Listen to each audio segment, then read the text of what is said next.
Hi, hello. Welcome to the episode of Isaiah's Newsstand. It's your host, Isaiah Edwards. The date is November the 17th, 2024. Hopefully, this episode finds you well, in good spirits, and high hopes. As for me, I'm doing pretty good. Today has been pretty relaxed. I woke up a little bit later, had some sleeping issues, but overall slept a good amount, so I'll take it. But yeah, woke up a little bit later in the morning, but overall it was still good. Got after the groceries, and then was it came home, did my little home workout, went and did my gym stuff, all that good. So here we are now, ready to record, talk about some news in my life, and all that. But yeah, let's see. Food corner last night, same but different. I actually wound up going to the outlet mall, the Liberty Way outlet mall, by me, near me. I will say I had almost a surreal experience, just because usually I used to love malls. It was like almost a home away from home for me growing up, as I like in my teens and whatnot. But I just remember, like, I guess it's because of the Christmas time. It's gearing up now, so the mall was like really busy, and it just, like, I don't know. I was very anxious. I was like even just parking my car was annoying. I was like, oh, I hate this. I hate this. I hate this. But I needed to go because I needed to get a pair of shoes. I needed to get a new book bag, actually, for gym, because the one I was using literally had like a fist-sized hole in it, and I was like, okay, this doesn't work. So I got that, and I was looking for some boots. So I tried to find all that last night. Got 2 out of 3, not bad. I got the shoes, I got the book bag, so that was good. Hurrah, huzzah! A little retail therapy there. But that being said, the boots eluded me, so I went ahead and just wound up ordering them online. Hopefully, we get them, no problems, no worries. Knock on wood there. But yeah, it was a good time. But yeah, let me get to the food corner, because I mean that's kind of the reason for the season. When it comes to these kind of things, this is what did I eat last night, right? I went to Sabaro, and if you're not familiar with Sabaro, it is usually a mall associated pizza chain. I feel like it's Midwestern region. I don't know how far it spans, how wide. Maybe it's out on the East Coast. I don't know.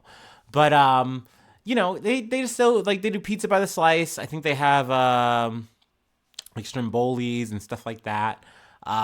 So yeah, I got a piece of pepperoni pizza, a piece of cheese pizza, and 2 breadsticks with a side of garlic sauce. I will say it was kind of mid, but kid me kind of appreciates it. Whenever I get to eat mall food, I was like so ravenous to eat like everything. Like I was like, oh, you could get like pretzels. You could get some Chinese food too, man. I was like, why? No, Isaiah, we're not doing this. We're not doing this. Let's get out of here. We got the loot. Let's go. So, I settled with my little pieces of pizza, and I got on out of there. But yeah, no, I don't know. It's weird that the mall hits different for me now. Like maybe it is just because I'm older, and like I remember, I was walking through a store and I was just thinking, damn, my dad used to take me to the mall and like not drop me off. He would sit at the food court and let me walk and roam around the mall for like usually about an hour and a half, maybe even more. And like would just chill there. And like my dad was just the most patient person. And I thought to myself, like, Isaiah at 34, I don't know if I could have done that as easily. With a kid. You know what I mean? So I don't know. Maybe that's a sign that I just wasn't meant for it. Wasn't built for that. But it also just made me like really thankful that I had such a patient father, because I was in there running around doing nothing, wasting time, wasting his money. So yeah, kudos to him, of course. But yeah, let's go ahead and do our startup, and we'll go ahead and get into some news.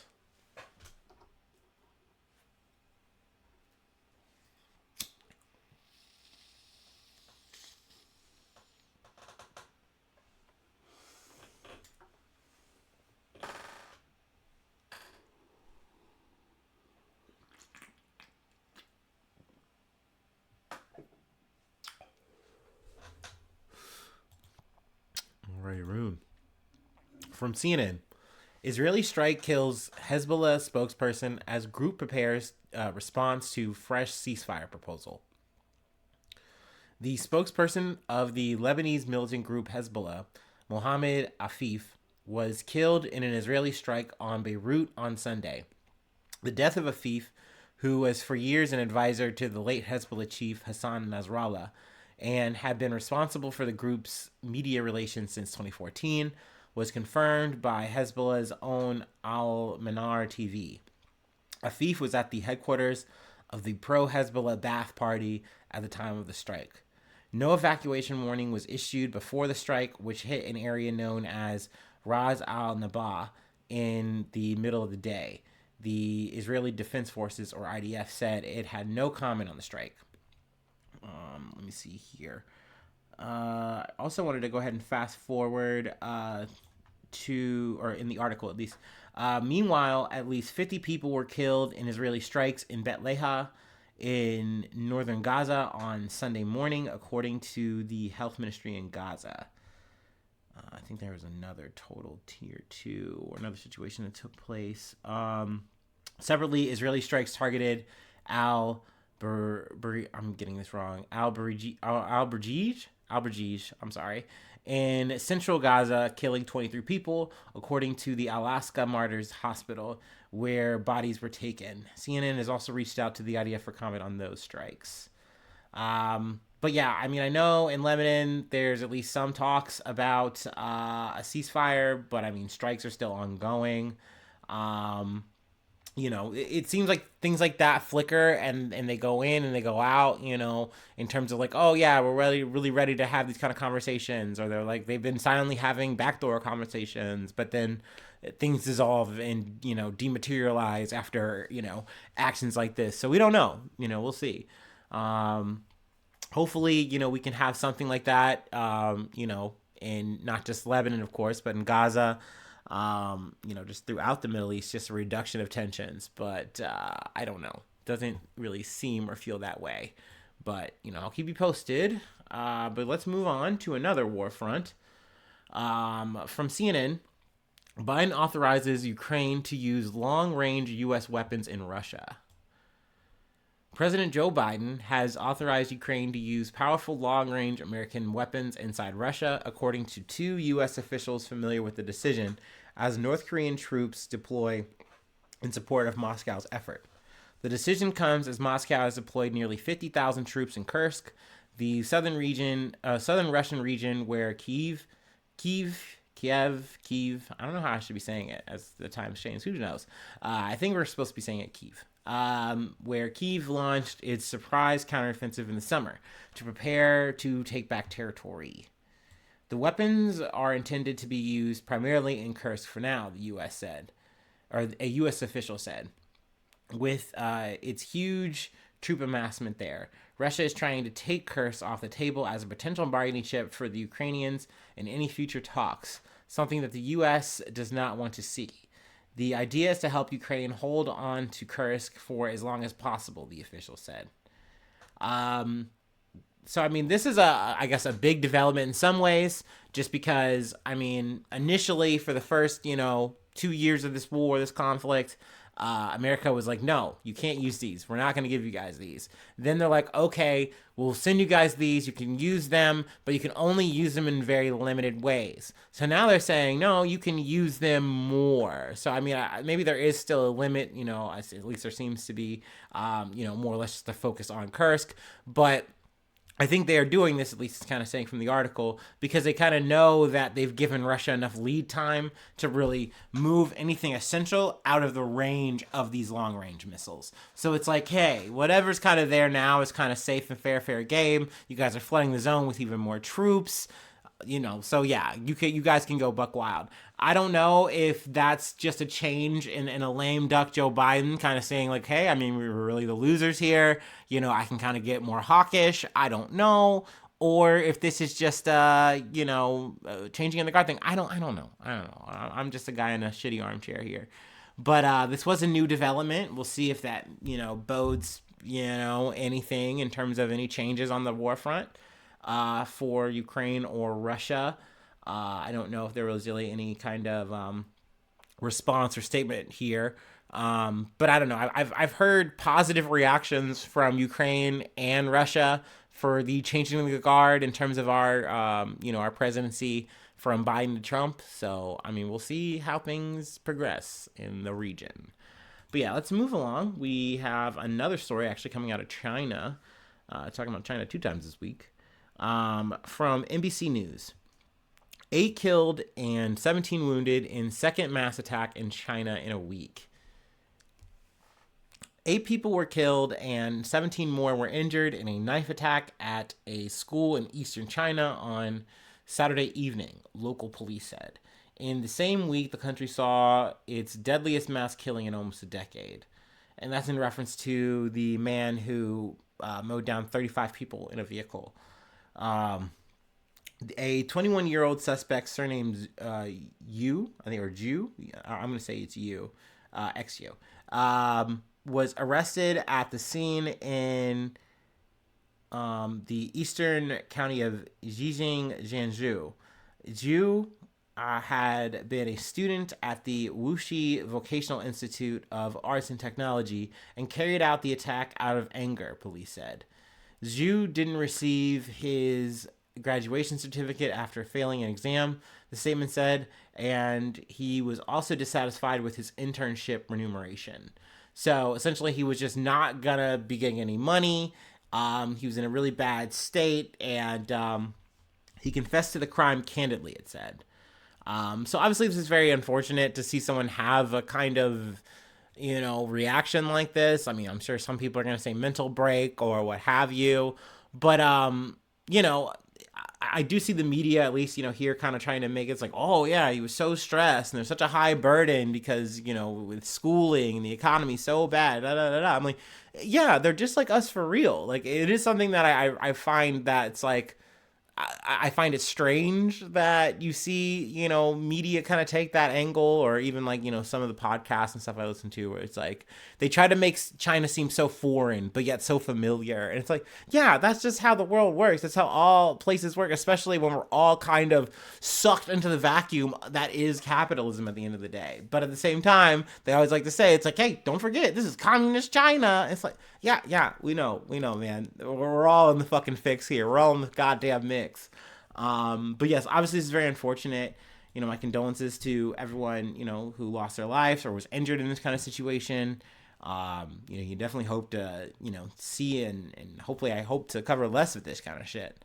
But sadly, people do find ways. They will lash out. They will, express their anger, their frustration for whatever the fucking situation. Whether it's, because of your schooling situation, whether in the previous thing that I mentioned earlier where, dude was upset because it was a bad divorce. Once again, that is a human thing. It's just, this just shows me less about how like, oh, China, things are so crazy, but just more about how human beings are human beings.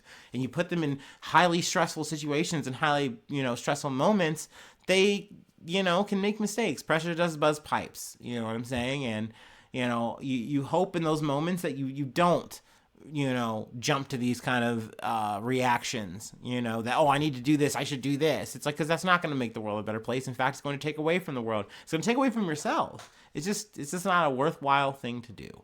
So, like I said, hopefully I see less of this shit. We talk less about this shit. But I know, in the States, there's still shootings and stuff like that. I know there was one I kind of missed I think it was this week. I think at like Tuskegee University. I'm just kind of freeballing this one. But, I mean, these things happen. And, it's definitely it's a sad shame to cover it. And, it's a sad shame to hear about. But, we just got to do our best to, lift each other up and do the best to, support each other. You know what I mean? Anyway, I know I'm just kind of ranting in the weeds here. But yeah, we got one more thing I wanted to cover and then I'll let you go. It's gonna be from Variety, and we gotta peel more layers of the onion. But yeah, let me go ahead and take my last break and we will close it out.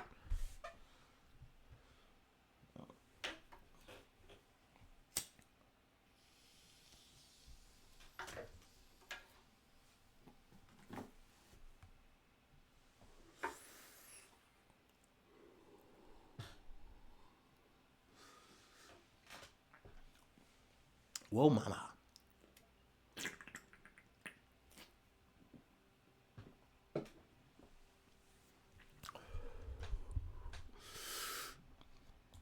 All right. Judge halts the Onion's InfoWars takeover to review bankruptcy auction process. The Onion's winning bid for the assets of Alex Jones's bankrupt conspiracy theory site InfoWars is under review. The bankruptcy judge overseeing the Chapter 7 liquidation of InfoWars and Jones's assets on Thursday temporarily halted the transfer of InfoWars to the Onion and ordered an evidentiary hearing to review the auction, in which bids were submitted secretly. No one should feel comfortable with the results of this auction, Judge Christopher Lopez of the U.S. Bankruptcy Court for the Southern District of Texas said at an emergency status conference, according to an audio recording of the hearing shared by the court in the docket Friday. This hearing has been set for November 25th. Jones and his Free Speech Systems LLC parent company of InfoWars filed for bankruptcy in 2022. This we know. We'll go ahead and zoom ahead here. Let's see, where did I want to get to? At a status conference Thursday afternoon in Houston, lawyers for Jones and the only other bidder in the InfoWars auction, First United American Companies, which operates the shopalexjones.com website, complained about the secrecy of the process in which the bids for the best and final offer were sealed. Now that's important because these were the only other people that were involved.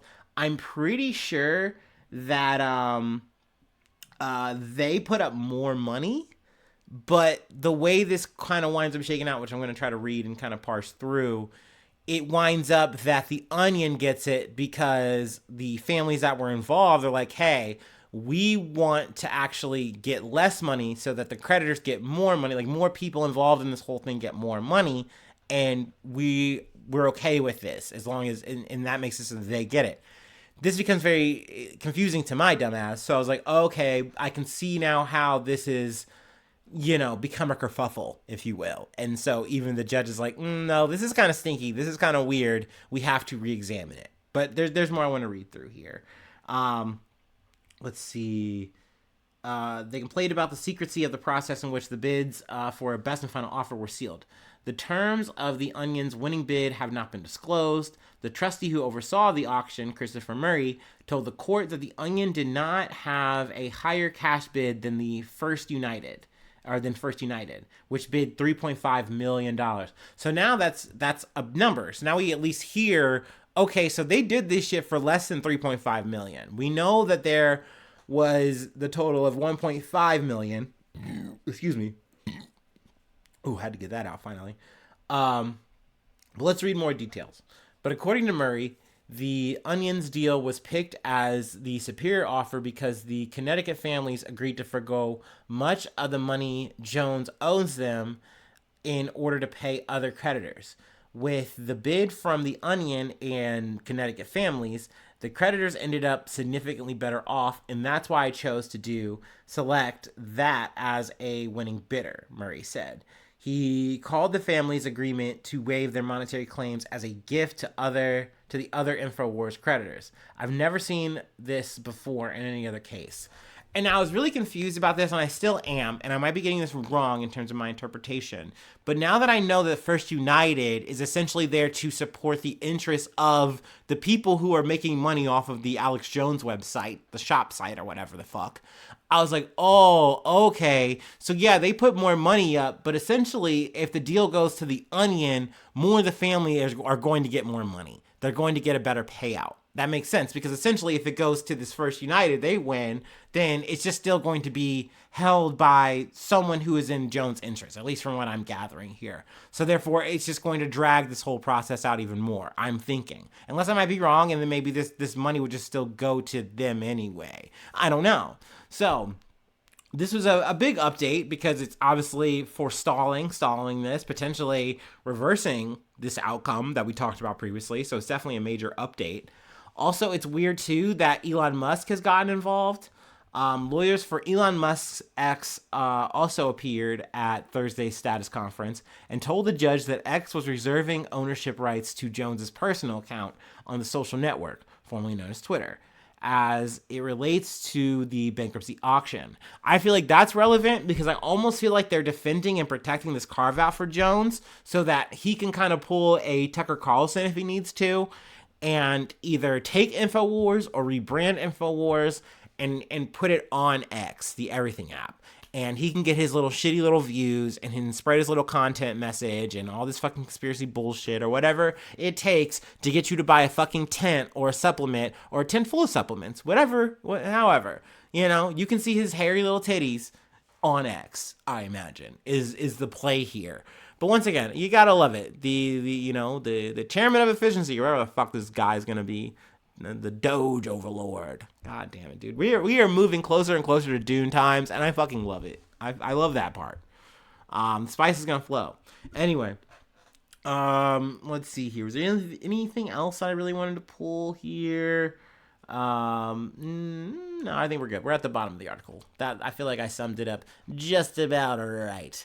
Anyway, that will close it out for today. That'll close it out for the week. Though I know some people feel like Sunday is the top of the week, which makes sense. You're probably right. To me, it's the end. I like to say it's the end. And, Monday is where we get the lasagna. La lasagna. Lasagna. I'm sorry. Anyway, I was possessed by a Gallagher. Thanks so much for tuning in. Thanks so much for being a friend. And hopefully I see you soon for some more good news. I love ya. Bye-bye. Mwah.